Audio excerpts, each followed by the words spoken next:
Sarah Tola décroche. Sarah Tola décroche. Décroche Sarah, décroche Sarah, Décroche. décroche Sarah, décroche Sarah. Mbote na balandi nyonso ya Sarah Tola TV na bana nzambe nyonso tout shalom na bino ngai wa bino Sarah Tola, votre animatrice des émissions en ligne na émission na biso oyo na yambaka mosai na nzambe na kombo ya prophète Papi Ekila na thème na biso ya destruction de mauvaises alliances du sang.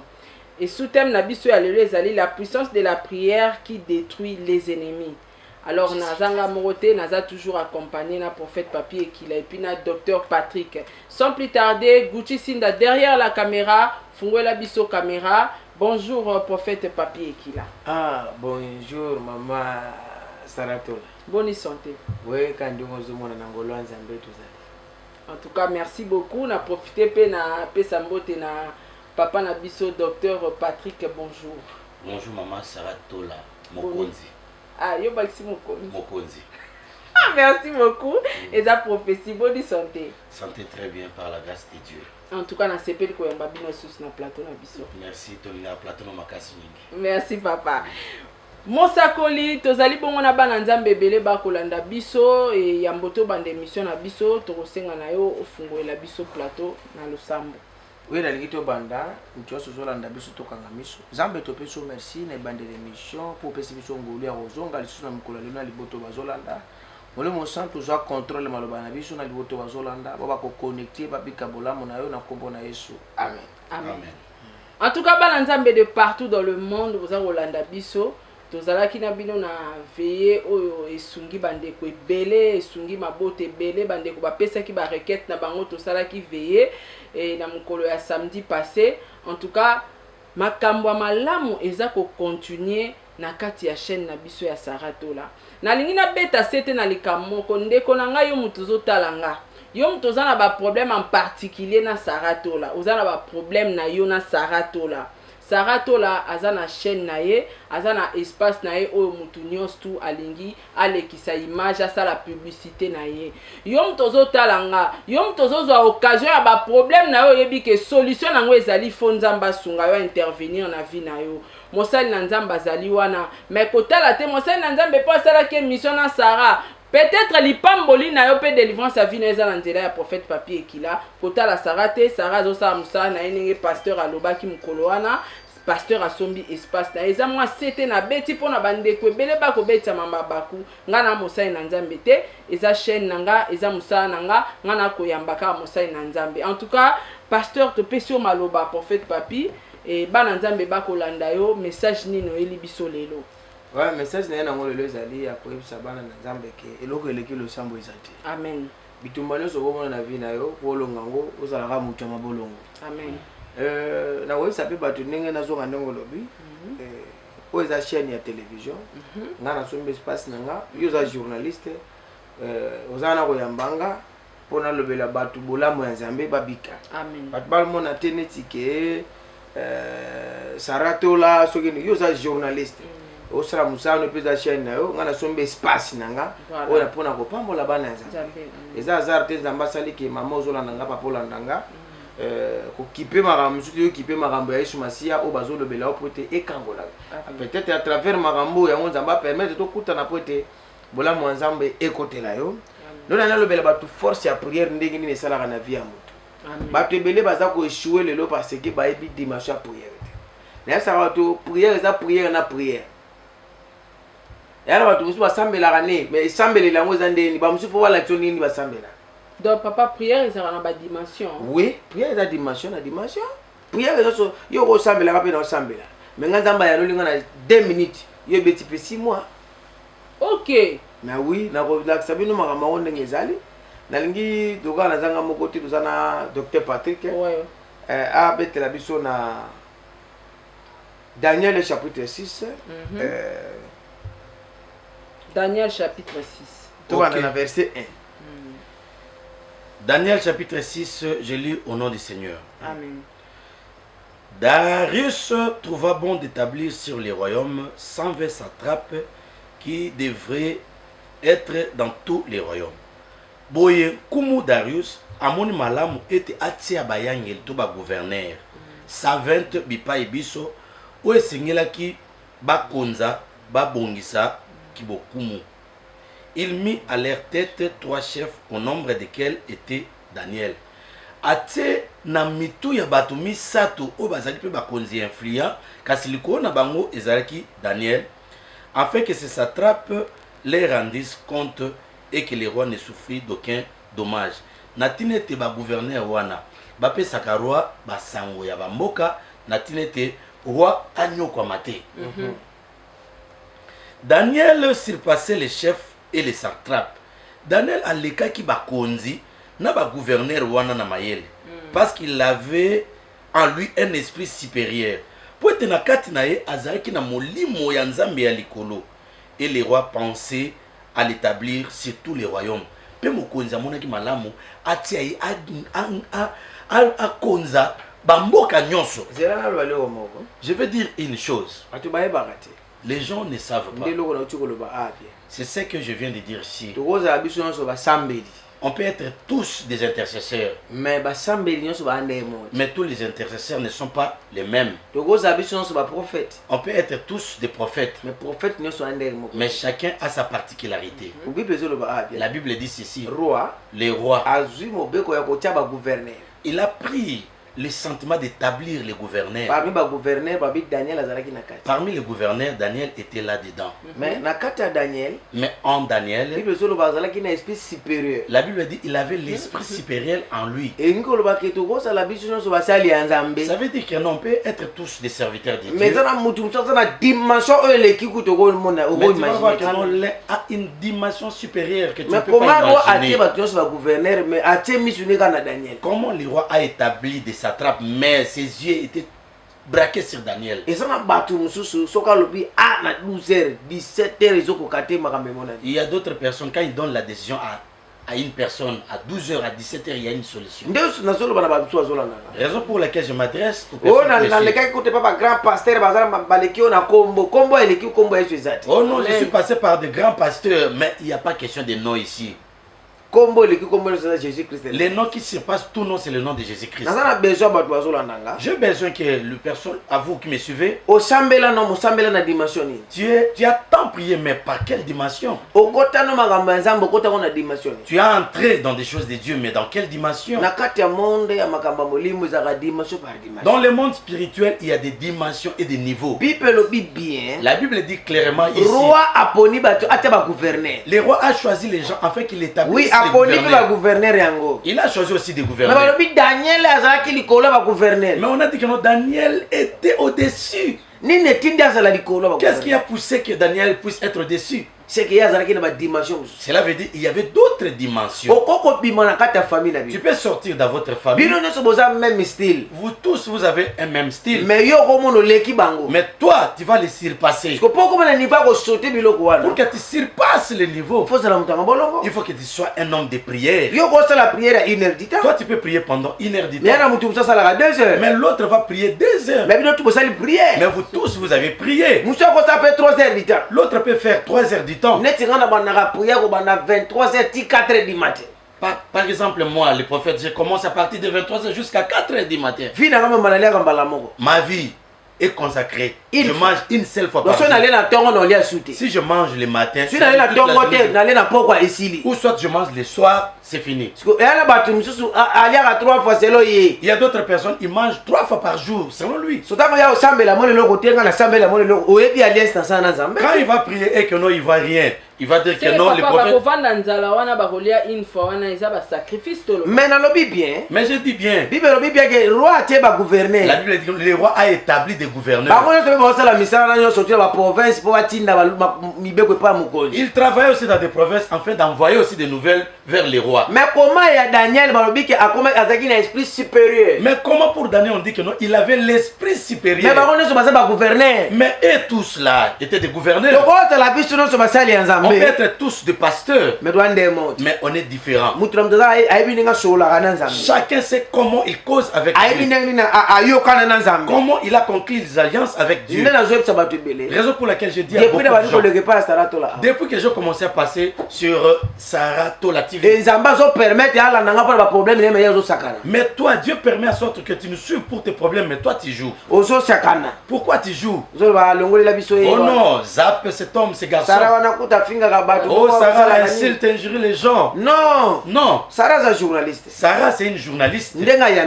La même année, il a reçu le prophète. Le prophète prêche Jésus. Quand il va quitter sur ce plateau, il rentre dans ses affaires. Moi, je ne peux pas l'interdire dans sa chaîne. Je suis venu prêcher l'évangile. C'est ça, ma peau. Je vais faire voir à quelqu'un une chose. Tu peux prier. Mais si tu n'arrives pas à respecter les dimensions pour entrer dans la profondeur, tu vas voir que notre Dieu ne te connaît pas. Raison pour laquelle je veux que tu appelles le prophète va te donner des secrets, des codes. 10 ans, 20 ans, 30 ans, tu as beau prier 10 ans, 30 ans, tu ne vois rien. Par mois, si tu obéis, il y a d'autres personnes, ils appellent le prophète par téléphone. Il commence à expliquer les problèmes vers les prophètes. Quand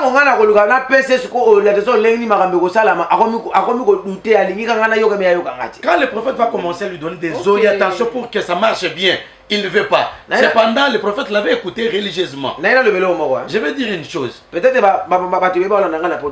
beaucoup de choses me suivent au septentrion.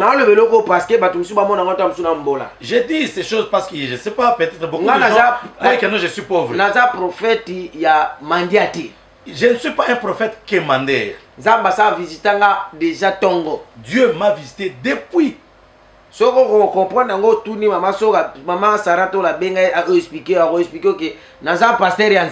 Ah, si tu veux comprendre la réalité, appelle Maman Saratola, il va t'expliquer. Je ne suis pas un prophète mère de faim. Centre hospitalier Armée Céleste. J'ai un centre hospitalier Armée Céleste connu dans cette ville. J'ai télévision. J'ai une chaîne de télévision. TNT ici à Kinshasa. La même année vous suivez RTNC Molière, moi aussi j'en ai. Ekila TV. Savonnerie. Il a aussi une industrie de savonnerie. Savon germaine. Savon germaine. Donc, téléphone, non. Ne suis pas à la taille, ne regarde pas la taille. Je ne dis pas pour me glorifier, mais je suis pour d'autres personnes. Quand on vous appelle par téléphone, quand il appelle le prophète par téléphone, c'est comme si c'est comme si c'est un mendiant, un quémandeur. Non, non, non, non. J'ai beaucoup d'âmes que je dirige à l'église, plus de 1000 membres. Il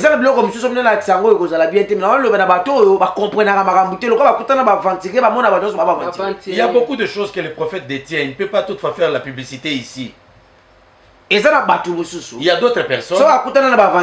Si toi tu t'es rencontré avec des aventuriers, tu vois que non, tout le monde ce sont des aventuriers. Non. Si tu vois que non, je ne suis pas de Dieu, prie ton Dieu qui a fait que tu me suives. Dieu va te montrer si je suis qui. Au lieu que tu commences à douter de tout ce que j'ai dit.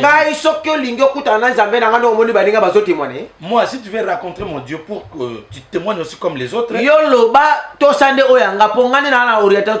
toi parle, mais il faut obéir à toutes les orientations du prophète parce que c'est lui qui détient ta solution. Tu verras que quelqu'un, il t'appelle, tu lui donnes des orientations, il te parle autrement. La Bible dit ceci. Les rois, son œil panoramique était jeté sur Daniel. Vous croyez que notre Dieu jette les yeux? Il met ses yeux, il pose ses yeux là où il voit son intérêt. Beaucoup de gens tombent dans des maladies parce que non, Dieu ne trouve pas son intérêt là-dedans. Ils viennent chercher Dieu quand ils ont des problèmes. Il y a beaucoup qui me suivent maintenant parce que vous n'avez pas de problème. Là, vous faites mine. Quand vous aurez des problèmes, là, vous vous allez chercher les pasteurs qui passent sur Saratola TV. Laisse-moi vous dire une chose. Il faut que tu fasses une alliance avec Dieu. Si tu veux savoir comment conclure une alliance avec Dieu, la Bible dit que nous étions nombreux, mais les rois considéraient Daniel. Si vous êtes nombreux dans une famille, si dans votre famille il n'y a rien qui n'avance, il y a des problèmes là-dedans. Mais tu peux voir que non, toi tu vas sortir. Comment tu vas t'en sortir? Il faut que tu sois une personne dimensionnelle.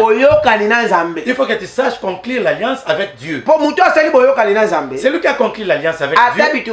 Quand bien même il y aura des combats qui vont se présenter, ça ne va pas réussir. On va descendre. Daniel chapitre 6, verset 1. Nangai pena profiter na tuna motuna moko prophète. Sikoyo pona kosala alliance na Nzambe. Eza mundimi nyonso mutu nyonso tu fa sala alliance na Nzambe to kaka ba serviteur nde ba kosala alliance na Nzambe. Ya wala bike monde eza dimension par dimension. Le monde c'est dimension par dimension. Dimension nanga ma dimension à moi. Ya lolenge ya prophète ezali. De la même manière que je suis le prophète. Ezala moi nanga moko azana France Mireille. J'ai une fille, elle s'appelle Mireille, elle est en France. Na peseka journée mon que chaque lundi. Je lui ai donné seulement une seule journée chaque lundi. Salaka bo. Fais ceci et cela. Aujourd'hui, elle a marié tous ses enfants. Mais c'est une fidèle. Elle a appelé le prophète. Elle a dit papa, le secret que tu m'as donné jusqu'aujourd'hui, j'ai quitté la vie des races. Aujourd'hui, je commence à marier mes filles, mes fils. La vie s'est ouverte. Parce que tu m'as montré une chose à faire chaque lundi. Elle est bénéficiaire, mais moi aujourd'hui là, je ne bénéficie de rien. J'ai fait mon travail du père. C'est une joie quand tu donnes naissance aux enfants, que les enfants progressent. Donc mutu nyonso akoki kosala alliance na oui, mais à travers mosali ya Nzambe. Oui, ngai nde na kolakisa ke omani yo. Oh, attention. Orientation na pesa na film mbata musu na mwa moko fosala ka bona semaine moko fosala ka bona journée moko fosala ka bona. Isaka bilo mo oyo, isaka ke mta okuta na Nzambe. OK.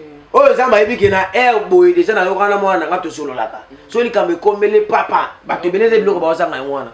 Comment rendez-vous à mariage ba biso ke le 25 ce qui a juillet. Toi na mariage bon moi là lelo so bongisi bilamba kolata pour la fête wana. Ah oui. Bon pour l'avenir na. Ça. Bon pour l'avenir na yo. Au concert moko bonne tu vas ministre Nicole Baloba. Concert moko boye et ça na France. On a moi tel mais on a pas de lucadelle lamba na lata. Hôtel que lamba na lata et puis na somba déjà billet. On somba billet en ligne avant concert rebeta. Mais on somba billet ta mutuna kata concert wana. Autour na ba demo. Momi sombeli ba demo avant. O bona ba tuliso bilo kasala. Vraiment. Bon ta bo ke na ba concert na bito bo ke na devant ba esprit. O bi mkolo concert pa asala concert à travers ba esprit et ben la bango ba. Tango boye wana. Soki bo kota ki 10 000 personnes à kata concert. Dans 10 000 personnes ba ko somba ta 1000. Oui. Mais là c'est vérité. Yo quand tu ta ba concert c'est facile. Ya bilo so va développer. Ba concert musu bo kenda ngote. Et là, va travailler avec l'esprit. Donc, on a mis sombeli bien na ba démon nga bien avant. Bien avant. Tant qu'on ta kuna se pose qu'il a pété. On va récupérer toi na yo. Donc nous sommes l'esprit des morts. On nous sommes des esprits. Là c'est vérité. On va dire comme si bata poto ta moko ba tombo ki ah ba concert ici là. Et ça ba tumusu ne ba so funga ba kimiso. Ba funga spirituellement. Mais est-ce que o va ki bi ba si ba kota mvutuma ba ba tikala ka ndengwana. Mais non, ils sont mutu so zolanda. Tala ba tebele o ba kota ki na ba loyenge na ba piro douane ba 2005 to ba ki ba piro na ba conseil beta ka makasti to ko ba 2011 ah. Oui, le ba tebele ba ko ba pop. Oui, peut-être le ba regretter. Le ba ba fina ba fina ba ko baby. Pour na kata makamba ba loyenge wana ba vie ba tebele baby. Mais tika na biso ke na travers makamba nzambe ngana ko ndunga ko ba vie ba tebonga.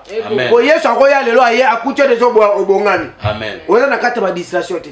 Donc muta ko luka ko encourager ça ko ba biso. Au moins, on a parvenu qu'on soit $2 000, $5 000 à passer dans Moutou pour avoir les banga. Maintenant, on va que Sobela Zambé fait ça. Au moins, on va quitter Sambela Ngai, après ce qui n'a biki, les amis, après, n'a pas qu'on s'allait là. Mais concert au Kende qu'on a fait $10 000 pour boire à eux, Oyebana, n'a souka la famille qui m'a dit qu'il va souffrir. Au moins, on va réclamer ça, qui nous va des réclamations sataniques. On va pas. Il y a au moins Daniel qui Ngai n'a pas l'alliance dans Zambé. Moi, je vais conclure l'alliance avec Dieu. Et si quand je la côte et couper ça mélange. Partout où je vais pénétrer, que cela me soit donné. Non, c'est pas un cas, papa. Banana bani marabolé qui parle. Le seul papa manquant. tant basalaki veye awa asengi eloko te akomoderange nga na telefone ye mona nko o papa bamega wana boteyelaka biso botiaka eza cher na ndimi natinelo quelque chose pesanga kombo nabi papa na prière te mena otinelo mwa moke otiata mega omonake moto aza na molimo ya nzambe mena bato mosusu aza sobenga yo motu mosusu obengo awa aexplike okane mobimba ata mosusu obengo na ba 2 heures 3 heures osambela mpona ye soko oyebisi kede tala makambo namoni eza mabi tosala ote ngai nayebaki kaka eza pamba do ye aomonake kose sacrifie oyo ngai na se sacrifie butu momalala te mpo na kolukela solution ta mosusu makambo ya luka ye moko aluka ngo na bandako ya nganga etamboleli ya bien te ya makambo mabe ya baconseil me ngai nata fardo oyo ke to babinenge esala boye mpo osala boye nakokoka kuna te me azo oblige yo osala makambo alingi nde bato oyo bazotambola na kati ya distraction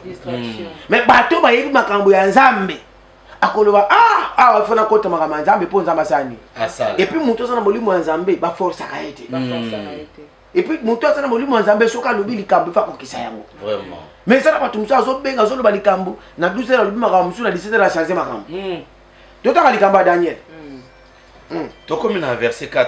Verset 4 elobi nini? Alors les chefs et les satrapes cherchaient une occasion d'accuser Daniel en ce qui concerne les affaires du royaume.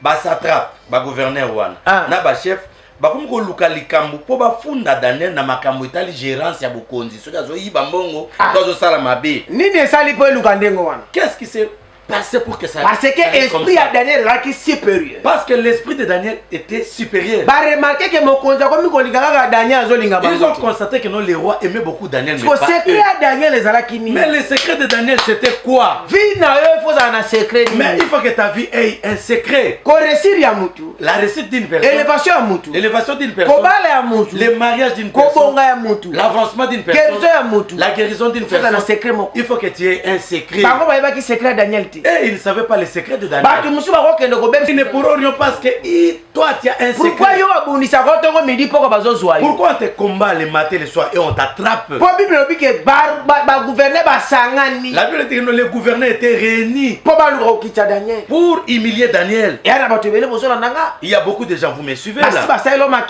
On a déjà comploté contre toi. Ba panza libala wana pour qu'on détruise ton mariage. Libala pe panzana. Et le mariage est détruit. Ba kotelo makita. Ils sont entrés pour jeter la maladie. Aujourd'hui tu as la maladie. Mais la Bible dit si. Ils ont comploté contre Daniel. Comment contrôler la vie de Daniel? Pour chercher une infraction. Vous savez, toi, quelle est cette infraction qui est pour qu'on te jette la maladie? Ah, on t'a attrapé avec l'homme d'autrui. On t'a attrapé avec une femme d'autrui. Peut-être toi tu as volé. À partir de cela, ils ont pénétré. J'ai dit aux gens, la malédiction sans cause n'existe pas. La bénédiction sans cause aussi n'existe pas. Toute chose que tu cherches là a une cause. Ils sont venus chercher des problèmes contre Daniel. Et aujourd'hui on va savoir cela. C'est Daniel. C'est lui qui avait ouvert des portes. On va savoir ça aujourd'hui. On peut te chercher des problèmes. Mais si tu es innocent dans toutes ces choses, ça sera nul. Toutes sortes de maladies qui arrivent, tout problème qui arrive. Toi tu es innocent. Parce que c'est lui qui est innocent. Quand bien même on va s'opposer contre lui, à la fin de toutes choses, il sera vainqueur. Ils étaient là nombreux, beaucoup de gouverneurs. Les rois commençaient à aimer Daniel. Regarde comment on t'a haï. Parce qu'ils ont vu que tu as trouvé un bon mec, un bon mari. Tu as de beaux enfants. Tu respires aisément. Ils commencent à te chercher des stratégies pour t'humilier, pour te rabaisser. Pour que ces gens n'aient pas la victoire. Suis bien les prophètes. Je vais te donner les secrets. Qui va te donner la force. Qui va faire en sorte que quand ils vont te chercher dans les ténèbres, ils veulent toutefois te détruire, mais ils ne t'auront pas. Je veux que l'on nous balance un témoignage. Soyez connectés dans cette prédication. Quel est ce témoignage? Cette dame-là, on lui a donné un coup au niveau de la hanche. azalaki kotambola ne bien botaki pa ne pas zaki Elle marchait bien, cette dame. élévation amonaki na kati nini makambo azosala L'élévation qui était ostensible dans sa vie. na mapanga ba famille oyo nde bozalaka Vous savez, dans des parcelles familiales. oza bato mosusu oyela mapanga famille azali na nguya te eloko te koluka bitumba bakobeto kibota soye babete kibota parce que awatia makelele me azala place ebombi ete pa akotaka douche bakende kosokola akokaka ko babambi eloko basuka bemera perda tout akoya azoka mama na pota loketo ebukala tambolaka ta komotambola na chaise roulante batamboli presque partout esimbi te baye koluka nga na game na 15 na ye na mama na sambeli mpo na mama si place ezalaki kutu bitumba mpo mama telema pa mama tika velo pour pote limwa bokomona ndenge ayaki na ndenge azotémoine pourquoi parce que basalaki déplacement mpe babengaki bayaki batosaki oyo nalobaki ebele ya bato azobenga yo azotosa oyo ozoloba te e bato ebele balingi komesana na makambo ya nzambe makambo ya bamesanaka nango te naseki na registre bakotia biso témoignage ya mama. Merci beaucoup Gucci Sinda na régie tiela biso témoignage ya mama. Komona ngai mama Landu navandi na commune ya Matete. Non, micro oyo baka izo na registré. Navandi na commune ya Matete. Nini memaki yo awa et puis nzambe na biso asali nini mpona yo? Bon, eloko ememaki ngai awa nandimaki te ke lelo ngai nakoki kokoma boye. Nasi bomonaki ndenge ngai nayaki na velo awa. Mukolo mususu navandaki kaka boye nakei kosokola na douche. Namona kaka mopepe mo makasi eye nakwei na douche. Nakwei na douche nazoyeba so eloko te. Bana baye wana mama nini baye kotala nga na douche na perte de connaissance. Bamemi nga na hôpital na oyeba eloko te baminga nga basali nyonso basali tout eloko moka te. Bana bazwi bazongisi nga na ndaku eko navandi 2 mois na malade. Kolia te nini te kolia na ngai passe. Tota bona ye kozoka na pota na ye kozoka nde na koyaki pota yango yo nazokaki nazokaki na douche bon na système lokola mbaso sele kwa mbaso tofandi 2 mois kuna na ndako eloko natamboli partout hôpital partout eloko moko te mosusu totali kaka boye tolandi papa na télévision baninga mosusu babi ndenge ovandi 2 mois bomoye te keye na église moko toyokaka ya papa ekila na bongolo na veni geme na numéro 15 nga peti bana baoya na nga na ocomprendre na ngai te ande bazwa na nga na velo nande eti tokotaki nayebi te nayebe lomo te namoi baninga bazosambela bazotelema nga na okotelema kaka te navandi kaka kwa kizengi kaka bongo na oyeba eloko te makambo nyonso na oyeba yango osusu te tina ndenge papa yaki na velo navandi aye abondeli mpo na ngai nakwei na velo bamemi nga na baprotokole batie nga awa papa asambeli mpo na ngai ntango papa asambeli mpo na ngai nakwei nayobi so eloko moko te mala moko ayebisi ngaki ale te apakoli nga mafuta na makolo wana nyonso abi nakomona yesu okobika nga mpe nalali kaka na se wana papa abondeli abi telema na olamuka te lamuka na olamuka te a 3e fois na lamuki sikoyo mpo na olamuka na vanda na okoka kaka te nalali lisusu papa alobi susu telema bamona sala nde nini na telemi kotelema na telemi na force nazolenga kaka bisu telema na force maka moko naye kotelema kotelema na telemi kaka moka mo misonge komi polele na mo bato nazo comprendre susu te nazobaki naza wapi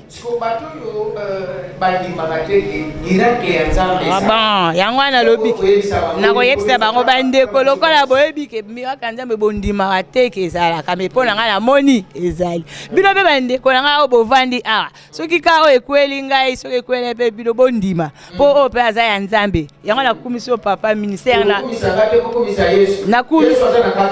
nakumisi yesu aza na kati na yo papa TV eza radio te ndenge tolobaka mosakoli touti kotala baimage wana toloba mpe kaka eza prière mama asalaki sacrifice eza prière ya mbeka eza nini salamaki mais mama wana abotama normal babokile malade mpona wela makambo ya lupango osomona mitango aye kolukanga yo kasi mutu akende obokile malade wana akende opoka na maloba pamba asalaki sacrifice osomona zela papa na kati yo maloba te po ntango bato bakendaka na ndako anganga nalingi kutu journaliste wana naleka ye na succès olingi oleka sarato ya na succès bon pesa ntaba pesa soso pesa 5000 francs topesa yo mai oyo okende kobwaka na plateau ya Saratola comme ça ye tanga okota ndaku yo zwa relève donc tosalaka sacrifice. Oui, siko eloko bato basalaka bayere ezanini bakosa bagokalaki na makambo nzambe ezaka ofele nzoka lokuta.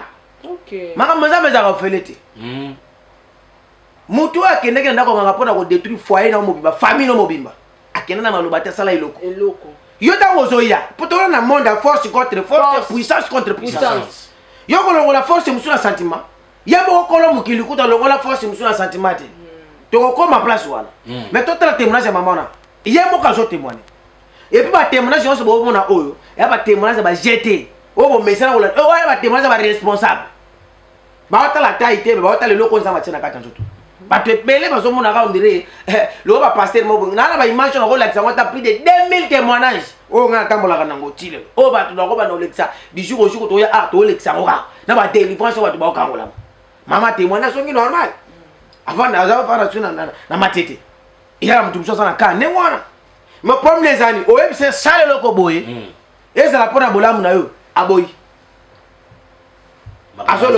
makambo ya nzambe eza ofele makambo évangile ezali ofele me naloba yango chaque fois évangélisation eza mbongo koleka na chaîne oyo enaleki yango ofele te mais nde biso mpe toyokaka évangélisation makambo ya nzambe ezaka gratuit papa biso nalobi boye évangile eza gratuit sango malamu nde ofele ezofele oui omoi ndenge na oteya boye ndenge na oteya boye moto ozo yango ofele délivrance non siko mpona na évangéliser moto ana nanga na Canada évangélisation etambola monde entier nde wana nanga boye mama sara toke na vérité nafuti yo te nasombi espace nafuti yango nasombi ofele oye na monoko ya nzambe te oye tanke paster te oye na makuta nafuti espace nanga voilà mais oyoka moto mosusu azoba kuna osi ofele mpe so ofele wi ngana nanga na bonzambe nakobana nanga mpe na ndako nanga na vandi bonzambe nanga ezali nakuta mpe na moto ya kolukanga na ndako nakosambela mpo na ye nde tosambelaka na bato na geme na 15 bayaka balandi nga baye nasambeli mpo na bango ofele mais que yo olandi nga mpo omona nga na poto nzambe apermettre olanda nga parce que napesaki moyen oyo baninga mosusu bapambolaki nga po ete napesa yo kote oyo mpo ke yo mpo olanda ndenge bakoyede yo na losambo yo mpo oyede bato mosusu na losambo mabe ezani eloko mpo bato mosusu bazozwa eloko te motema mabe jalousie alingi kaka yenda bika bato mosusu babika te mais nini esalaki mpo oyo olanda nga eya bato mosusu basoutenaki yo mpe soki osoutenir mabe eza place ne oyebi te kelka na ndenge akosoutenir wana nzambe apamboli yo nazoloba te mpo na na besoin moko ezoloba te ke na besoin na mboko na yo parce que déjà nga nazangi ya kolia te nazangi ya moyen de transport oyo bato bavivaka nango na kisasa ela bamosusu balona nanga na poto wana ta mosusu vi nanga nango awa baleki bato mosusu wana na poto osokopana kokende poto ngana bato na bamosusu na poto akenda ya 18 ans azwaka mokanda te akangamaka na ndako aviva na mikanda bato mosokopana ngana oyebike nga atina mbo ekenda na poto osoko moto aa na poto me nga nasungaka ye me nga naza na Afrique mais ce que ezoloba ke eza na biloko mosusu mpo obika il faut connecter na surtout moto makilani epambolama soki oconnecte na ye na botosi opambolama bible ezoloba bien na kozonga mpona lakisa bino lolenge ni sacrifice ezoloba sacrifice elobaka na bato oyo basalaka yango lipamboli sans cause ezalaka te malédiction mpe sans cause ezalaka te eloko te ekomelaka moto ezalaka na cause na yango yokoni nguba to olingo buka nguba jamais mama yokoni matembele to olingo buka matembele ezalaka te bible elobi ke bagouverner basangani Daniel ils étaient là rassemblés contre Daniel. Daniel. Ils se sont complotés contre Daniel. Comment on va finir la vie de cet homme? Comment on va les tuer? Comment on va salir sa réputation? Écoute, tel que l'on nous suit, comment on complote contre toi? Il prépare avant décembre. Il prépare avant les mois qui viennent. On a déjà préparé même la journée d'aujourd'hui. Mais qu'on te trouve dans quelle position? Dans Daniel chapitre 6 verset combien? Comme la verset 5. Verset 4 à 5. Alors les chefs des satrapes cherchaient une occasion d'accuser Daniel en ce qui concerne les rois, les affaires du royaume. Mais ils ne purent trouver aucune occasion ni aucune chose à prendre parce qu'il était fidèle et qu'on apercevait chez lui ni faute ni rien de mauvais. baluka ki ndenge ni ya kofunda Daniel kasi bamona ki azana na mabe moko te aza fidèle ba komona mabe moko kat na été. Balobi baluki ko sala Daniel mabe. Ils ont cherché à faire du mal contre Daniel. Mais ba juillet. On n'a pas attrapé Daniel. Mais pourquoi tant baluka ko sala mabe azwa kaka yo? Pourquoi à ton moment quand il veut te faire du mal, on t'attrape, on te trouve. Baluki ba wa kamba so ezui. On veut jeter la maladie des masses, ça te trouve. Ba wa ka sida ezui. Même le sida ça t'attrape. Ba wa ka cancer ezui. Les cancers directement. Ba wa ka pauvreté ezui. La pauvreté même n'en parlons pas. Pourquoi biloko no so ba wa ka so? Pourquoi toute chose quand on jette ça te trouve? Yaka na peso secret. Viens que je te donne les secrets. Le lego ko zalen touchable nenge Daniel azalaki Il sera intouchable comme Daniel. Balobi baluki nyos. Ils ont cherché de tout moyens Po vie ya Daniel ebeba. pour que la vie de Daniel soit détruite. Et simba kiti. Ça n'a pas tenu. Le lego zo nanga. Tel que tu ne suis là. Balukelo nyos yango ebeba. On a tout cherché contre toi, raison pour laquelle aujourd'hui ça ne marche Mais pas. Daniel baluki esimbiti. Daniel, on a cherché, mais ça n'a pas tenu. Balobi azalaki tutu. Parce qu'il était fidèle. Et belé bozo nanga. Beaucoup, vous nous suivez maintenant. Kozwa kabasi ya batu. Ne prends pas. Toi, tu prends des femmes d'autrui. Oh, tire yanga moko azalaka te. Ya yo pa azali o kutali nena no ayete. Oh, mobile a battu à raté. Mobali ya batu azalaka. Mwasi ya batu pa azalaka. Bao batula nde bazala biloko. Benga kana sunga yo. Appelle le prophète, il va t'aider. Oya yo soka zaka en Afrique toko prier a Rolanda yo. Si ton mari ou ta femme est en Afrique, on va prier, il va te suivre. Soka zaka en Europe, a Europe e ko luko na Afrique. S'il est en Europe, il va quitter là-bas, il va venir. Mutu na mutu zalaka ba nzamba créer ba tout Il n'y a pas un homme sans une femme, il n'y a pas une femme sans un homme. Kozali kambwa ke ngonga na ko nzamba beno lo we mutu ba kutana na C'est ye. question ici que ton temps arrive, que Dieu approche auprès de toi l'homme de ta destinée. A donné naissance avec une personne, avec un garçon. Mususu Ça va de la on a science. parcours ya vie. Dans le parcours de la vie, Moi si mususu mobile mususu. une autre femme ou bien un homme. Boko kutana na mususu na destinée à vie d'abord baki boko kutana bo botika bala mbale bolekani. Ah, Dieu peut-être il a prévu que vous allez vous rencontrer puis vous donner seulement des enfants. Parce que na ba et mususu vous ko na séparer. kangama na ninga ka mbali wana. Oh, na na ebisho kala yo. Ça, c'est Na ninga ka mwasi wana. Ah, moi, Na ça, na Jaline, ebisho il y a pas la vie. Ko bota na mutu za na ko parcours à vie. Ko za pe na mutu za ka parcours à vie. Vivre avec une personne, Et c'est ça un ba parcours. relation mususu ko za na ngo ya 6 mois. Il y a d'autres relations éphémères de 6 Mususu mois, za ina ne. de une année. Mususu za 10 ans. L'autre relation, So de 10 10 ans. ans ki na ninga boko banya na ko ndima. Si on atteint 10 ans, la manière dont vous allez vous Si disperser, on on n'aura pas kutana na l'idée. mutu oyo zambala ka boke de tiki mo Jusqu'à ce bange. que tu vas trouver l'homme de ta destinée. Ah, d'ailleurs, c'est prophète. Bravo, Seigneur. Est-ce que vous avez ma Vous avez un sujet. Il y a un bateau qui a bisika ko diembela te. Il y a beaucoup de gens qui tirent ficelle, même à l'endroit où on ne fait So pas bisika tirer ko ficelle. diembela zo ke za ya yo Là, te. là où tu tires les ficelles, peut-être ce n'est pas ton Niveau endroit. oyo zo monela zo ke za niveau wana. Le niveau là que toi tu admires, ce n'est pas peut-être ton Samba niveau. omo na ba niveau musu. Dieu te voit autrement. Batu ba comprendre Amen. ki Daniel te. Les gens n'ont pas compris Daniel. Et ça qui ta Daniel. C'était le... C'était le temps de Daniel. Oyo biso ki ta muteko. Si le temps d'une personne sonne, Ata obundisi. quand bien même tu vas les combattre, Ata o créer ba stratégie. même si tu crées des stratégies, Et koshimba ça ne te. va pas réussir. Yango nazo yebisa. Raison pour laquelle je te dis, Benganga. appelle le Na prophète. pesa o secret Daniel Que le azaki na. prophète te donne les secrets que Daniel Lolenge détenait. kolonga ba ennemi na. Comment tu vas vaincre tes ennemis? Ata baluki babebisa libala na yo. Quand on cherche même à détruire ton mariage, Bakobana mona ka mbala lingi yo. ils vont commencer à voir que non, les maris t'aiment beaucoup. Bah, comment la femme Chérie, doit bébé. s'attendre, yo? On va toujours voir que non, la femme t'aime beaucoup. Bakobana ka osala musala Tu wana. travailles toujours bien. Bakobana ka oza bonne santé. Tu avances, tu Bakobana ka avances. oza kende liboso. Tu vas avancer. Parce que malédiction sans cause. Parce que la malédiction sans cause Eza chance effet. n'a point d'effet. Mais tika na yebisa. Laisse-moi te dire, Mukolo alelo. au jour d'aujourd'hui, Ngana so yebiso lokola musali je aja. te dis comme prophète de Dieu, Pesa confiance na baloba. donne confiance aux paroles du prophète. Avant to le ka 2021. Avant 2021, Ça la fin de fait la raison 2021, restaurer nyonso ya. mon Dieu va te restaurer. Daniel. Daniel, Baluki stratégie. on a cherché des Lolenge nini stratégies. bakoshukisa. Comment on peut nuire à sa vie? Lolenge nini akobebisa ye. Comment on peut nuire à sa vie? Mais alongaki ba ennemi na. Daniel a vaincu ses ennemis. Secret à Daniel ezalaki. Les secrets de Daniel. Bible lobi azalaki fidèle. La Bible dit que non, il était fidèle. Bamutu baza Il y infidèle. a beaucoup qui sont des infidèles. Liboso ya Jésus-Christ de Devant Nazareth. Jésus-Christ de Nazareth. Bapesaka dimi te. Vous ne payez pas la dîme. Bapesaka dimi Vous te. ne payez pas la dîme. Mutu msusu nasambela pona mokolo moko boya. Il y a une personne Opesaka qui a prié dimi. pour lui. Je lui ai posé la question. Yoka Quelle est ta ye. dîme? Oh, napesaka ba veuve Oh non, je donne aux orphelins na ba orphelin. et aux prisonniers. Ezalaka dimi te. Ah, papa. Totanga na Malachie chapitre 3 verset 8 bon tozonga na masolo ya Daniel. Nga nayebi ke Bozo bunga nzela. Soko liko kabela ba orphelin na ba veuve. kabele bango mbongo ya poche no normal dimité di mozo modire bango di mozo mema bango na malédiction oui tanga na Malachie chapitre 3 verset 8 Malachie chapitre 3 verset 8 ah bible lobi nini un homme trompe-t-il Dieu? babi mutu azokosa nzambe doyebele bakosaka nzambe Beaucoup déjà trompent Dieu. ntango ozokosa nzambe Quand tu trompes Dieu, nzambe mpe akobanda kokosa yo Dieu va commencer aussi à te tromper. donc omona kozwa baprophésie ebele ezokokisa Ah, tu vas recevoir beaucoup de prophéties, mais qui ne vont pas se matérialiser. mais soki nzambe alobi Mais si Dieu parle, il faut ekokisama il faut que cela s'accomplisse. pourquoi à la lettre. ezokokisama te Pourquoi ça ne s'accomplit pas? okosaka nzambe Parce que tu trompes Dieu. olingo oyeba kokosaka nzambe Tu veux savoir comment tu trompes Dieu? tanga biso Je berso descends. À quoi t'avons-nous trompé?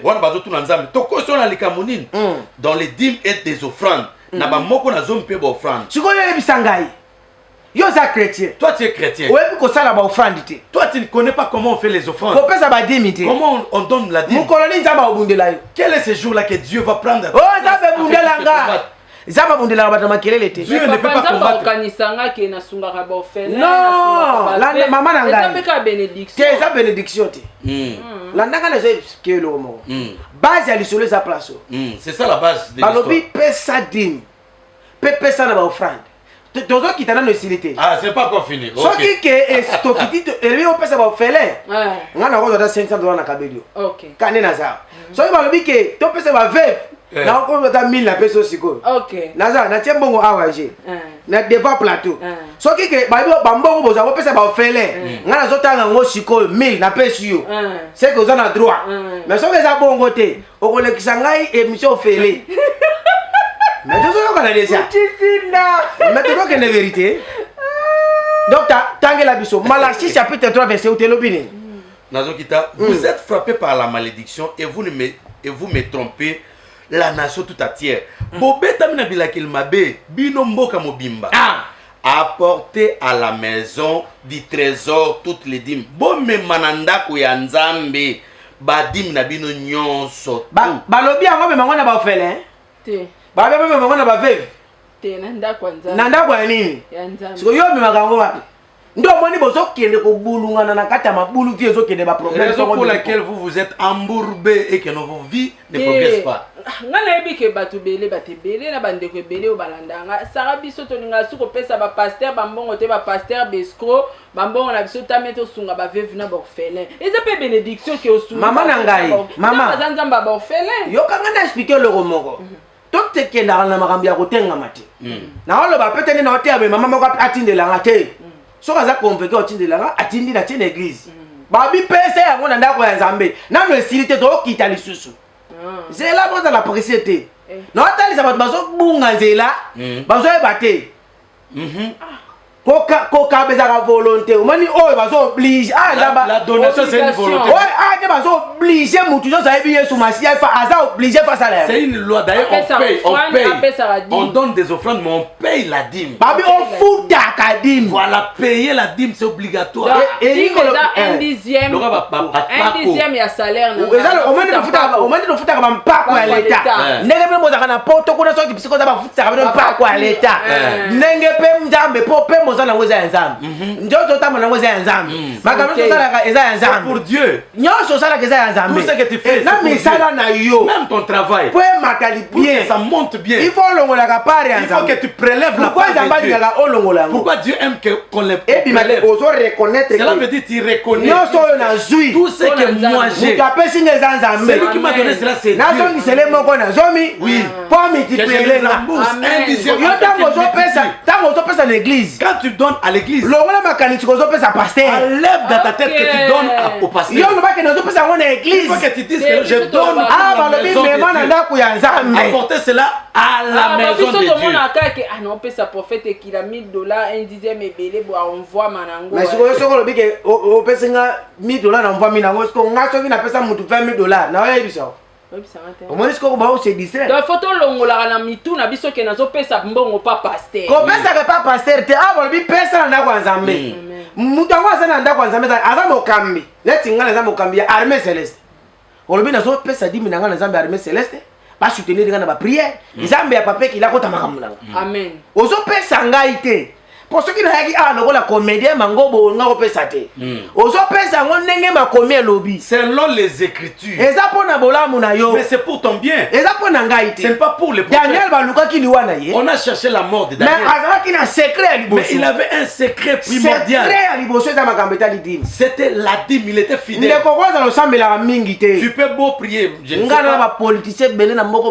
bayaki akenda baeglise te mais so azwi salaire na ye azwi cope ndemo asalaki bakobengo prophète na na dimi nanga na wapeso aye na biro osambeli mpo na bime nzela ke masambela nayo te Mais il ne prie pas chez le prophète. mais arespectaka Mais baprincipe il respecte les principes yada divins. bato ebele bazorespecte bamalade ebele bobela eza bapunition badimi boliaka Ah mais oui. bamakambo ebele bokutana nango eza bapunition tokita yo nde olukelinga makambo badimi osikoza na edeyo kita lisusu Apporter à la maison du trésor toutes les dîmes afin qu'il y ait de la nourriture dans la maison. Pour être bilo akolia ezaka na ndako na ngai. oyi biloko nini omoni sikoyo nga aza mosali ya nzambe Moi je suis serviteur de toza na Dieu. baservitere baza ebele On a des serviteurs. ntango oyo assurés. opesi dimi na yo wana Quand tu payes ta dîme, efuteli paster moko ndako ça paye les loyers pour un pasteur, esombi bakiti église ça achète les chaises de l'église, efuti te toleka baémission boye ça paye pour les émissions. ntango biso tosenga tolobi nzambe esunga mama oyo Quand nous tous nous allons nous rassembler, Dieu aide cette dame. priere nini oyo ofelina akosalela yo Quelle est cette prière que l'orphelinat va faire? priere nini veve akosalela yo Quelle est cette prière-là qu'elle avait fait? topekisi te boyede bango boyede On bango n'a pas interdit qu'on aide. me bopesa bango bamalédiction te oyo bozokende kopesa bango baza na droit na yango te Mais qu'on leur donne pas de malédiction parce qu'ils n'ont pas droit de manger la dîme. oyo bozomodiri bato Vous les maudissez. na bino moko boza na kati ya malédiction Même vous-même, vous êtes aussi dans la balingi malédiction. opesa bafele Est-ce qu'on a dit ici donner soki aux balobi bongo orphelins? bopasola version wana kasi Si on a dit cela, comment? ebele bazotelenga na lelo eza mpona bongo donc omona ozwi mbongo okomona ozwi mpe mbongo osala yango eloko te Aujourd'hui, tu vas voir que notre okoma nzambe nesunga baveve nesunga bafele me makambo yango tosila te pourquoi ozosala makambo na kati ya ignorance Parce que tu travailles, tu fonctionnes dans l'ignorance. kita lisusu Mettez-moi de la sorte à l'épreuve, dit l'Éternel. nzambe alobi nini tia ye na épreuve Mettez-moi Maman, de la maman sorte à Sarah. l'épreuve. ngai na yo toza na eloko nini tokopesa nzambe Moi et toi, avons quelque chose à donner à Dieu. pema oyo eza ya ye Les souffles. akoloba na miniti oyo boye misala na biso abebisa yango moto akopekisa Il veut dire, il retire les souffles. Personne ne nalobi peut bomeka nga lui conseiller. Il a dit, so soki nzambe alobi Mettez-moi de la sorte meka à ye l'épreuve. tia ye na épreuve mets-moi à l'épreuve. babi épreuve yango nde na bafele na baveve na bashege sikapela shege na volonté na oyo aproche olobi na santi na kabe Ça, ce sont les hormones. na bakisaka Ce sont bamatabisi les hormones. sikoyo yo nano eloko ya liboso nano ozorespecte bacondition te oyoki na deuxième étape olekisa tano ya Tu pamba brûles les étapes, tu ne respectes pas la dîme, tu ne payes pas. yo mais tu veux kanisi donner yo aux orphelins. okokende kokoma général sa kokende kobanda na caporal Toi, tu penses que nous devenus général comme ça? Tu sautes sans pourtant commencer par caporal. même Non. ata ndenge oza na ndeko diego mbala moko andi moko mwasi ndenge aboye ta amoni bacondition te baprincipe te orespecte te oyebi basi mpo na leki akutani na bango Vraiment. abotika basentiment bozokende nango wana bato ebele baotambwisama na kati ya ignorance makambo ebele yango baoyeba eloko te Vraiment. nde omoni ozosambela nzambe nzambe aza ne awa bozobele eloko azalaka na matete Tu pries Dieu, mais tu ne le vois pas. nzambe azalaka mosika ya bato te Il n'est pas loin des gens. nzambe azalaka pembeni na biso Dieu tu est à côté de nous. atalaka conduite na yo Il regarde ce matin. bible elobi daniel balukele baproblème Il dit Daniel, on a cherché des problèmes contre lui. mais azalaki toujours liboso ya nzambe Mais na il était baliasi fidèle devant la présence de Dieu en tout yana bato mosu olukele makambo okufi Il y a beaucoup de gens, tu cherches des problèmes contre lui, tu vas mourir. olukele makambo no ebebi Ah, tu cherches des problèmes contre lui, tes projets. Tombe. nalingi ava tokita lisusu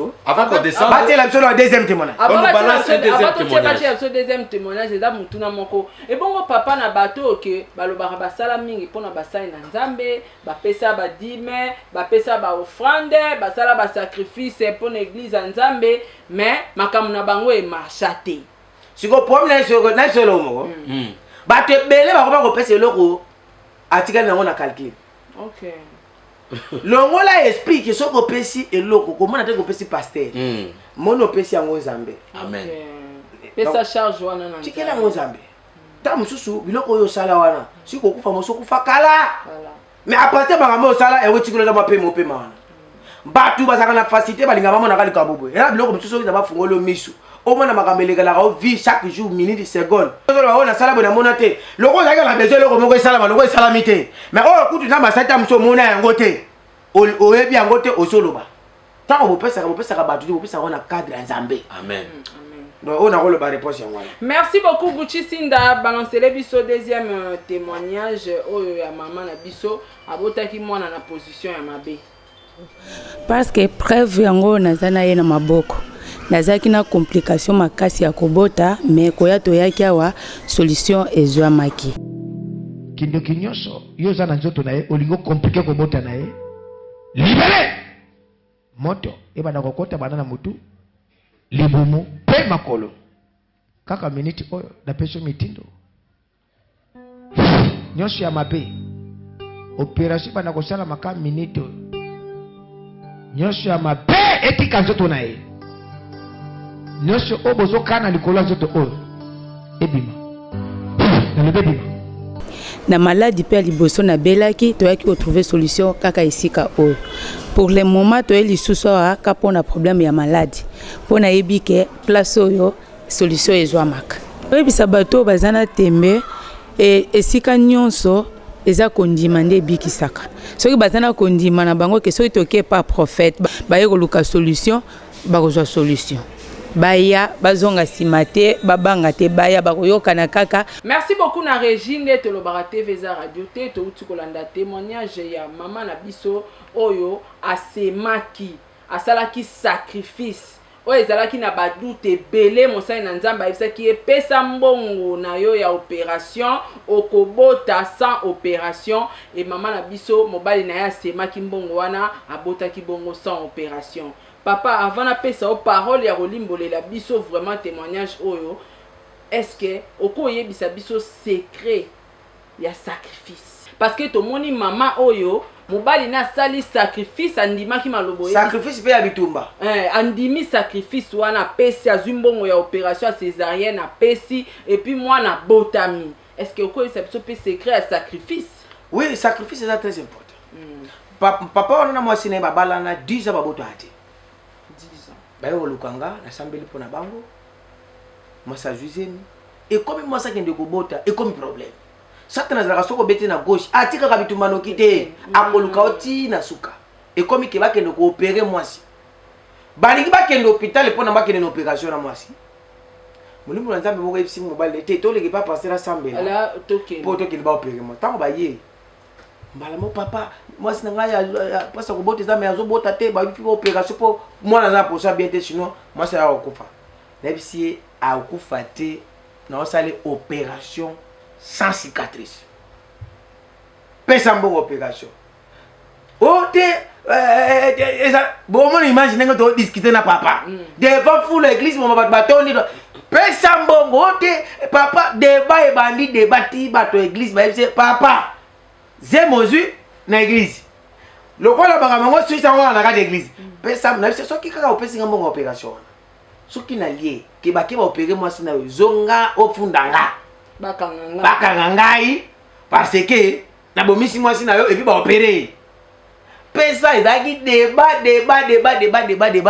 likolo ya bato na église aye ko zambo wa sel. Apesi. Après débat et délibération. Après na prier pour na moi si Zemeni mwana ningana libumu. Si place ayoki posa pasa kobota. Ba loi taxi ya mbangu. Ba koma kana ba okota kana porte hôpital ke minga na baozi l'opération. Mwana bota ma ndeke bana so bota mate. Abota mana nenga sima. Bola na explication so pesa. A cause ya nini? Ya sacrifice. Siko ezala bilbatu miso po bika bola mwanzambe.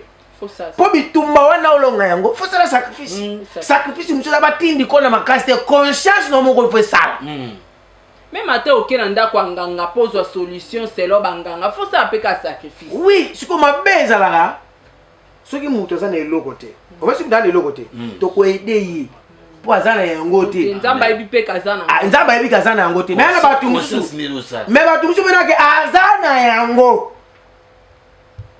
mais azoluka basambelela ye bagenelele ye basele tout ozelo te nzamba sunga bato baza vide liboso sima gauche droite eloko eza te yo so quand ozo kosa pasteur ke pasteur oyeba te ke na mbongo aselo prière mais prière oza en effet te ponza mbongo oh mais lokuta oui lokuta futaka te bible lobi bozo kosa nga nzambe na verset to na verset combien on a Malachi 3:8 to na verset combien to na verset 10 10 elobini yoka. Apportez à la maison du trésor toutes les dîmes afin qu'il y ait de la nourriture dans la maison. Okay. Mettez-moi de la sorte à l'épreuve, dit l'Éternel des armées. Pour me mabiloko ou nanda kunangai pote biloko etonda bien na kati ya ndako botia nga na mimekano bokomona ngai nzambe na bokomona ngai nzambe na mapinga et vous verrez si je n'ouvre pas pour vous les églises des cieux pe bokomona soki te ngai na fongoleli bino bamaninisa na likolo oyoki et si je ne répare pas sur vous la bénédiction en abondance pe soki na sopeli bino te mapamboli oyo kozanga esika ya kotia ozoka to pesa kati les gens qui payent la dîme.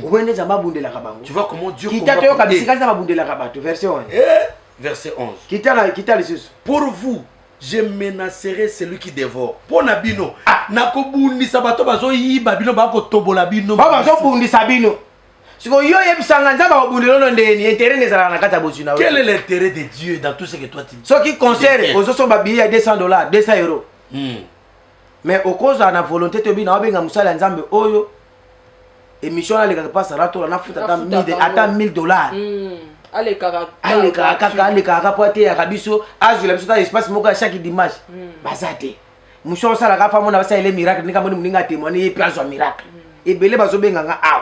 Na tikale ko mona mutu abeki ngata lo ba ke prophète na yo ki makambo tei en tout cas oza nzambe talanga na ndimina soutenir yo na 100 euros yo o bakisata na chaîne wano zolika o kata na toleka chaque fois azate ezaka kanena zawa na uta poto na sana 18 ans na zolota na Afrique akobana masolo soko seke makambo zo vivre to kota uta des jours à prier pour ça la bobo OK ça va to kobenga na sima akimi ya prière pona ye azokanisa makambo ya nzambe bakenda kango kaka ndenga lobi yo po lobi ngape na lobi salami soka yebi teke makabato apo bakoma na nifa ko témoigner et ça na ba effort ko to sali et ça na ba sacrifice to sali sacrifice pesa peka mbongo te sacrifice musu pesa ali ya ba jeune sacrifice musu ali pe ya kozwa tana yo même ata 1 minute o ba zo prier na o sema na biloko wana lobi ke soko memeli ngatini na kopamela mole ya kota na misala na yote. Pourquoi misala no ezobeba? Pourquoi libala no ezobeba? Pourquoi so ezobeba po oyebi ko respecter makambo ya Nzambe te. Moyepe Nzambe a respecter vie na yo ezate. Okomana komona ozi mobalo te, ozi mwaso te, okocha hawa te, oleka hawa isimbi te, oleka mutu moko bato bapesa ka badimi te, wasala ka bapesa ka makambo te. Azaka njoto ye moko asana 10 malade na njoto moko. Tension ye, diabète ye, musomba ye, hémorroïde ye, tout n'importe la ye, cancer ye, nyoso yo, parce que intérêt matabisa corona. Nyoso yo kaka. Po ya lobe wake, oya kopesa moko na zo mite. Na kotele mela molei te, na kotika molei. Dozela ba démon musu ba kotela ka batu nzambe nda permetaka. Les démons qui dévorent. Ba démon ba pebisa ka ba vie ya batu. Pour Nzamba stopper, il faut mon intérêt na kati. Il faut qu'il voie son intérêt. Ce qui est mon intérêt na kati na yote. S'il ne trouve pas son intérêt en toi, tu seras combattu matin, midi, soir. Beaucoup sont des chrétiens aventuriers. Ils partent toujours dans des églises où ils sont des fans. J'aime comment les pasteurs afin que Jésus-Christ pénètre dans sa vie. Mais lui, il regarde les pasteurs, comment ils s'habillent, comment ils dansent. Raison pour laquelle beaucoup de gens échouent. C'est lui qui prie. Il faut qu'il y ait des signes de prière. Si tu pries et qu'il n'y a pas de signes, regarde-toi bien. Regarde-toi bien. À tout moment, qu'on taxe pas seulement aux gens qui sont des sorciers. Les premiers sorciers, c'est quand quelqu'un marche par cette ignorance. Ça, ce sont les sorciers de la famille. Lui-même ouvre des portes et les démons viennent. Qu'on nous balance une troisième image. Je ne suis pas seulement un parleur, mais il y a des signes et des preuves.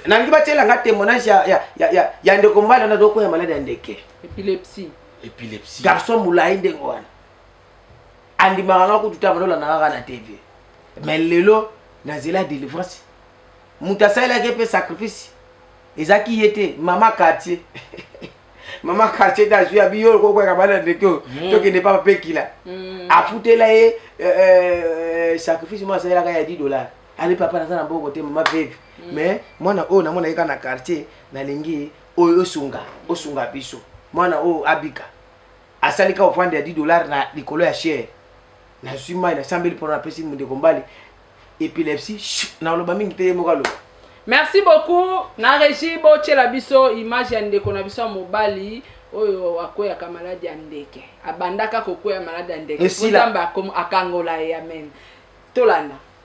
Nakambuli zampe na bolamu par rapport ya message wana lolenge kaka prophète atalanga abandi ko détailler eloko oyo ezoderage ebandi koderage nga kaka na ndeko oyo nayebeli ngo mutu na makolo te alisinga papa ndeko ofandi wana si baboki yo maladi ya ndeke oyo ya niveau na yo te ya kindoki ndeko ozawana liboso kokwe natikala kieskese natali na molimo olobi nzambe c'est vrai ozana baserviteur na kati ya wese oyo mpe osalelaka bango makambo ndele meta sofani na ndako tika tembe ngana wana lekala television asala témoignage te prophète babekela koropo keloko te apesi keloko meme biro na ye nayebi kwa te kona ngo te me makambo nzambe alakisaki mpona nga juste etongaki mpenza ti lelo namokuta te loboko kaka nga te bapriere ozosala na baprédication na ye baverset bibi bazopesa nga nazoparticipe na bapriere donc conscience na nga nzambe esika telema mpe kozali avant maloba ezonga ndenge alobiki oyo aza na témoignage azobomba mabe koya na satisfaire epole kotenga lobi nonono nzambe naza nzambe osakana te nde na telemi na tombola monene nzambe ya mesdeles oyo apasekila na kokwa. Merci beaucoup na régie TV za radio teka ndenge tolobaka papa touti otala image ya ndeko na biso mobali oyo bongo a témoigner et pas na epe ezalaki ka sacrifice ndenge olobaki ke mama ya quartier mutayokelaki mawa memi en église asaleli na donc sacrifice équiparate sacrifice ata 1000 francs za sacrifice non eza c'est elembo te elembo po ya na bakisi mususu ezara ngoki obuka kisi moko ta mse traitera litoi babi babuka yango fele te fo pesa mo elembo mama saka batumbi bayebaka te mokili oyo nyonso po ezala mokili esalama na sacrifice so pakotakela biso na Jean chapitre 3 verset 16 yoka ngana to ngana lakisa bato soki kolo mokili oyo ngana zo vivre po tokoma lelo bana ya Yesu to banda tozwama na nini tobika na nini. Jean chapitre 3 verset 16 verset wana ba chrétien nyonso bayebi yango pe balingaka siko me basalelaka yango te siko basalelaka yango te balingaka yango me basalelaka yango te. Merci docteur. Car Dieu a tant aimé le monde qu'il a donné son fils unique afin que quiconque croit en lui ne périsse point mais qu'il ait la vie éternelle.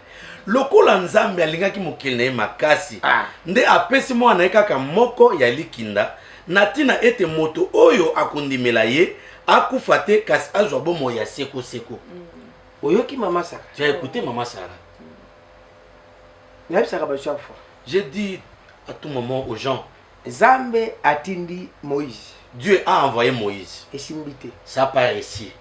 Atindi Élie. Dieu a envoyé Élie. Esimbite. Il a fui Jézabel. Atindi Élisée. Il a envoyé Élisée. Esimbite. Ça part ici. Atindi ba prophète andingi. Il a envoyé tant de prophètes. Mais lokola zalaki na besoin. Parce qu'il avait besoin ya mokili ezonga mokili na ye de sauver le monde, que le monde retourne en lui. Baloba tikaleka na mwana ga moko. Il était resté seulement avec son fils unique. Batu ba bakate ko ya ba Josué ya ba Moïse ya ba tout bana ezalaki nzamba otina bango pona ba ko sauver monde mais simba kité. Les arrivées de Josué, de Moïse, Dieu cherchait par comment il pouvait sauver le monde, mais ça par ici. La Bible lobi ay ko tikalaka na moko do. La Bible dit bana nyonso. Ah, tous les enfants sont finis, sont passés.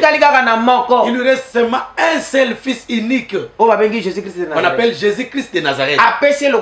Il lui a donné comme un sacrifice vivant. Si quelqu'un a des problèmes, maman Sarah, il va accepter qu'on l'injure, mais qu'il quitte cette étape. Il va faire de tout son mieux que la chose trouve solution. Mais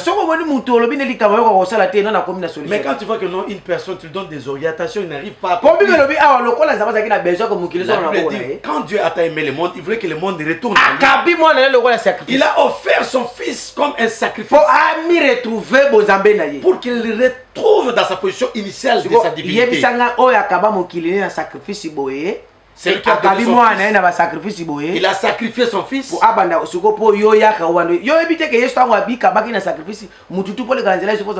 toi tu ne sais pas que Jésus-Christ il faut que tu passes par sacrifice.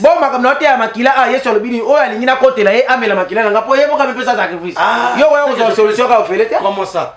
J'espère qu'il passe dans le rôle succès à moi. Je pense que non, c'est ça. Oh, Azana ma Moni, réponse. ça va comprendre des réponses. C'est lui qui a le Saint-Esprit, il va comprendre la Sacrifice, réponse. c'est très important. Le sacrifice est très important. Même à Mouta Sambele partout, à ta Senge le côté conscience, nous avons fait ça au salam. Même si la personne prie Oh, pour c'est toi, les même s'il malobas, on a est besoin en de la Afrique, puissance. même si tu es en Europe, il faut que ta conscience puisse agir. Il faut que tu scelles les paroles, les déclarations du prophète afin que tu aies ta guérison, ta réussite. Net maman. Comme cette dame. Aïe, un garçon, Elle a amené ces garçons-là. Ils ont ça les parcouru les sacrifices églises. pas. Épilepsie. Elle a donné un sacrifice et la maladie d'épilepsie. Daniel Balonga qui était pourquoi? Pourquoi on n'avait pas vaincu Daniel? Azaki Mouta sacrifice. C'était un homme sacrificiel. Abattre la qui bon sambe. Il a gardé la divinité. Il y a un passe toujours qui doit aussi. C'est là où on descend, on va chuter par là. Nous on a Daniel. On va retourner dans On va le livre tirer de sur Daniel. 4e témoignage. On nous balance le 4e témoignage. Le 4e témoignage, c'est maman na le colonae, balchaki banda bukana. La sambel pone le coalition qui n'a pas le bâti. Maman, va responsable. On ceux qui va responsable, va responsable. Donc là, il y a un sautage longuiwana. On comprend pas la ate. Muto pena zamba benga na musala. Amen. Na il fait sur quoi on a réussi. Tchela biso na régibo tchela biso témoignage ya maman Wazaki na face na lokolo et tout se retrouver tout juste après. Nana ya awa 17 juillet 2017 na Bongolo. Depuis 2017 na radio. Na ya buka na likolo. Na ke batenga basima 3 fois la chambre de ba handicapé na bikarate. Na ya awa basimba ngaite na ya kana kondima tina nge na tambola ba koma la ta sapatu tout ça va comme bien. C'est comme bien.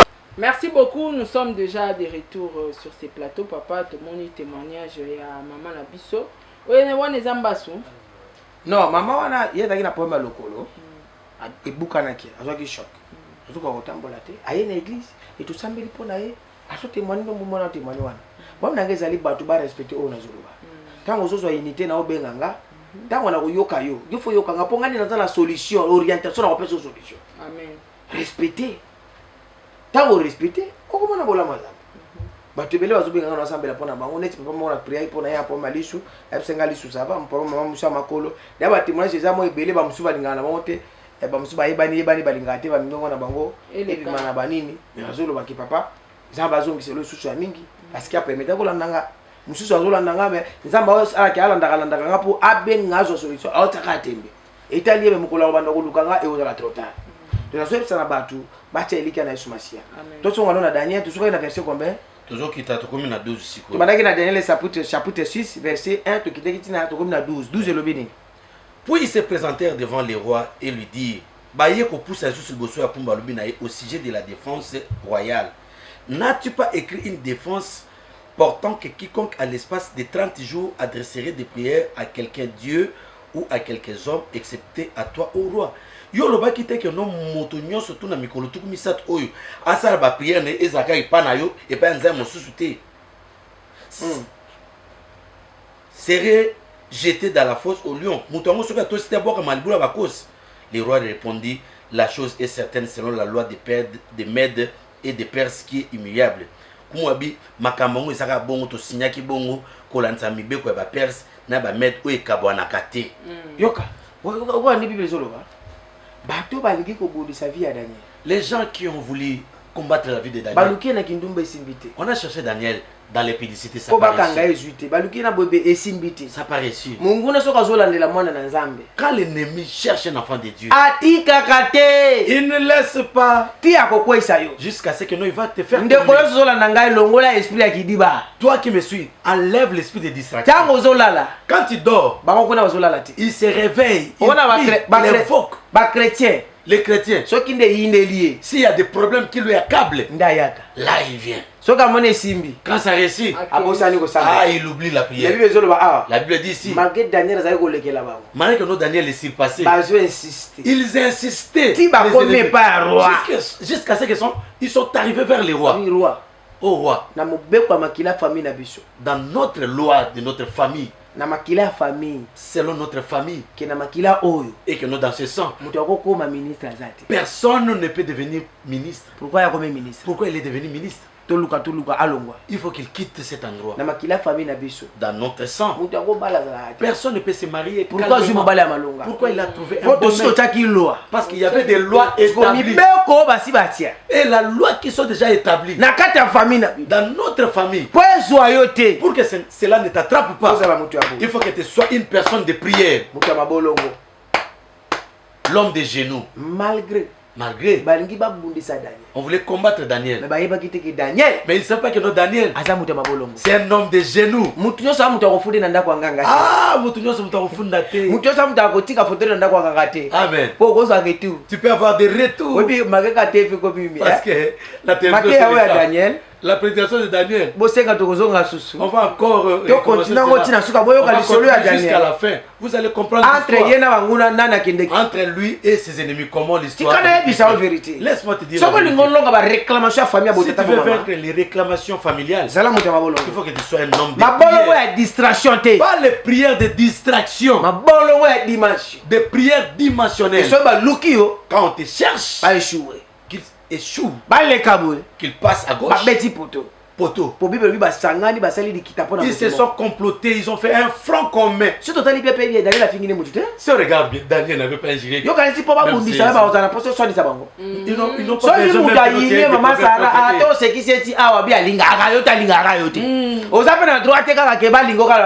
pas droit que notre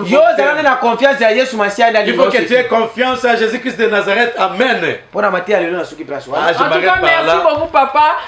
Pour la matière, maté mo kitoko maraba Daniel Opé nga na zoaka maele mais nazala mutuna mo na tuna papa na koti pe na mitema ya bandeko ba otala biso bo baza pe misika ponga na koza pembeni na yo na mzamba pambolinga na ya kopesa offrande na ya kotumba sindeka na ngai siko na bato ba otala biso ezape na bato mususu okobondela pe pona ye nzambe na wa sali mais est-ce qu'akoki kokene kopesa dimi pe na église na ye kota sambelaka.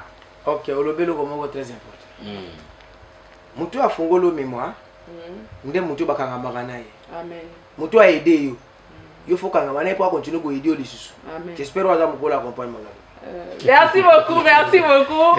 Et to comme na suka émission la biso en tout cas ba maman ba papa o bo bengaka o bolinga ke émission la biso na prophète. Même pas tiens sur la délivrance, ngali ga ba délivrance mingi po yango de to chesa ka ba expliquer. En tout cas, un grand merci na bino nyosu o bolandi biso. Na yebi que après émission na biso Gucci Sinda otika la roche la bande ko ba maman ba témoignage et ba témoignage fortifiera kondima bana nzambe. En tout cas na yebi to comme na suka émission papa Sorozana liloba ya koloba. Non liloba ezali mais pour l'émission lelo nalingi mucho surtout Simba TV na yo place okutinga émission landingai na États-Unis na Canada bato so landanga na Japon bana nzambe tout Simba eloko noso olandelanga kanga misu pendant quelques minutes na prier pour na yo. Nzambe lelo na kombo na Yesu na prier pour na mama papa o alandi biso na ibandele émission pe na suka émission na partir ba témoignage wa moni.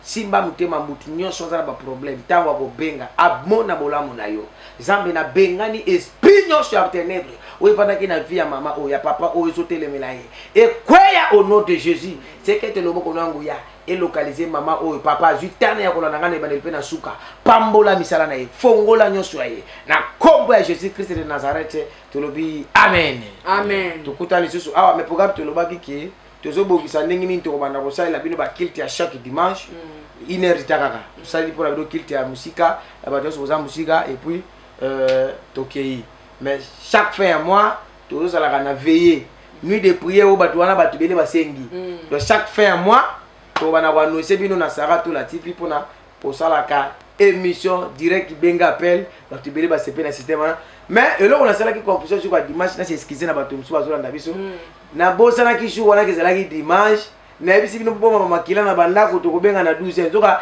dimanche ezalaka jour nazalaka na kilt il fallait ça no bobenga après kilt na pourquoi no bato babetaki mabaku en tout cas ba excuse ebele naza pona bino et bozo benga nga pe tellement ebele soki na pesi au programme omonike ozwinga te kolemba te continuer makambo nzambe ezalaka ndenge wana et bozo benga pe ebele insister ko benga na koyamba bino naza na pona bino nazoleka pona ide bino nazoleka te pona sala bino charisme po numéro na téléphone nanga ya te bana obenga nga po isala succès susi nanga ezaki okambolanga donc soko zwinga te tika kobeta libako et ça na pasa na maba freinage monsieur na ba vie na bino ta monsieur pambola maté après so kanda pour décourager non benga ngai sengaka nzambe o asai to kutana akosunga yo na pesi ba nyonso tout bana nyonso ya poto partout possible na sepeleka maman na ngaza na États-Unis alobi toujours c'est plano parce que biso to benga naka ndenge tozo ya mbaka biso na ba prière boy tozo benga alobi ko zo sunga biso en tout cas continuer ka bongo oui ngana continuer ka bongo mais na mbola te osuna bino likambo to ça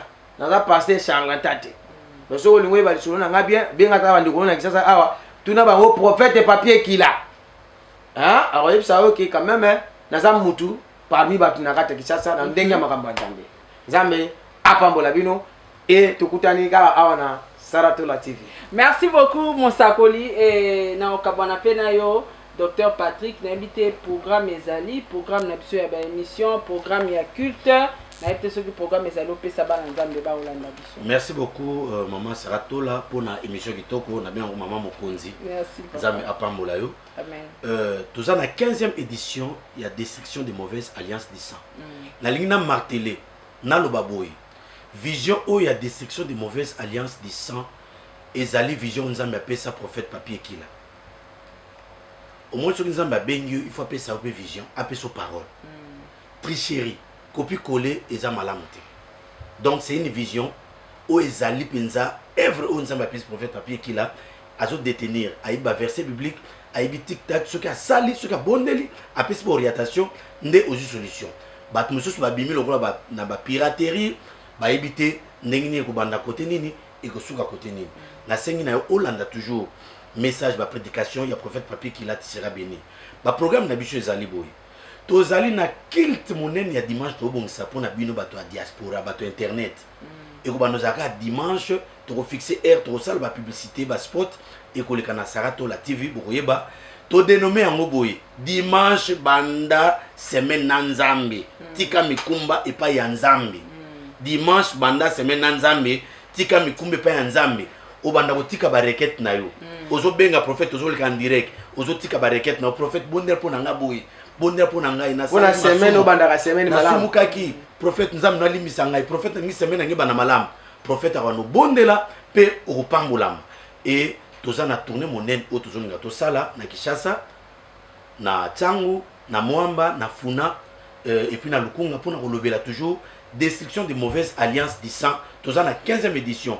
Baptême au tozo pe sa loi net la puissance de la prière qui détruit les ennemis et ça va sous-thème ça va leçon ça va chapitre parce que na 15e édition et ça va chapitre on va sous-thème na 16e pe bo zo monsieur sebele nzam na lola apamola bino toza na 3 sheets surtout si tourner wana to kita na game na numéro 15 na commune à Kassavo wana premier sheet deuxième sheet et aux na stade des martyrs troisième sheet et aux na pays francophone en Afrique et puis quatrième sheet et kozana Zénith de Paris tozoya bormona biso na mama Saratola na pesi mote na ndeko na ngai Isenge Georges nzambe apamula Thomas Yves Massoud Mardoché maman Deborah Bilombo qui mène nzambe zanabi. Merci, amen papa. Voilà, nous sommes arrivés à la fin de notre émission. Soyez bénis, que le bon Dieu vous protège. Tokutani na prochaine émission. Au revoir, ciao. Uzana ameja ondo fosi kwa kile usimba biyo mena kubundana bobola wana kaka shiko dogo na obi tumba umona na watu nusu maboko na maboko sana problem ya kusimba mbona umona kusimba toleka ndo mwana dimasho ya umoni usali nini usimba fosi na lobaki o pastor hapa Tanzania na sisi mwalimu wa sababu sibeli yemo kabisa kule asante mawe na sababu na nabo bola kwa sana maboko na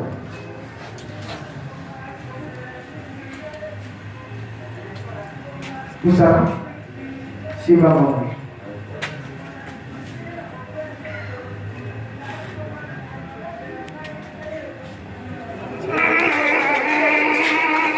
akishia kake umani kumbona kanitia mungu Habia mo sa kana bona bokola ese kokoli ga simbisa ye ya ile mo sa kana to mata natika ya bona obodi ko ko na last clear tile dina Kishasa ya bolo right man bazo ko ngone ga iti babo ko sana babo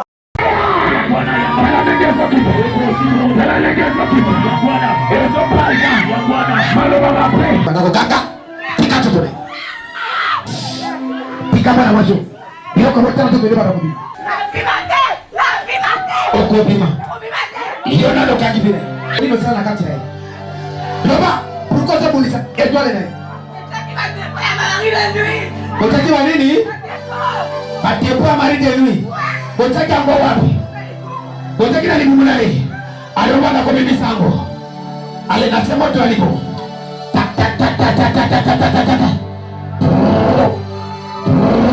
na bandiko pele lipo basi masa mari de nuit botana kati ya limumu naye na kibomu asina yeye epe na mapimisa ngo epima epima na promote moto na lipo hata biloko na sababu ya bwana epe baraka za kote kwa sira to tamalo kwa doka tamalo kwa doka bima tamalo kwa doka bima yes bima we bima kwa doka tara kena mkiwa nako bima ndio tara kena mkiwa nako bima totende go kidoki moto sope ya bwana sope ya bwana sope ya bwana sope fire moto kidoki ya bwana moto na yo ebeli ebeli ebeli fire nasa mabele moto sope ça libère moto bato catch fire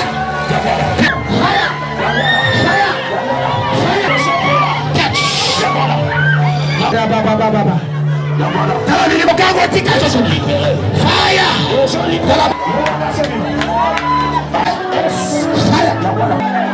yoko nyosha mabeki yote ya moto ona sipimo kwa ndoka tika yo kina go Sarah Dola décroche. Sarah Dola décroche. Décroche Sarah, décroche Sarah.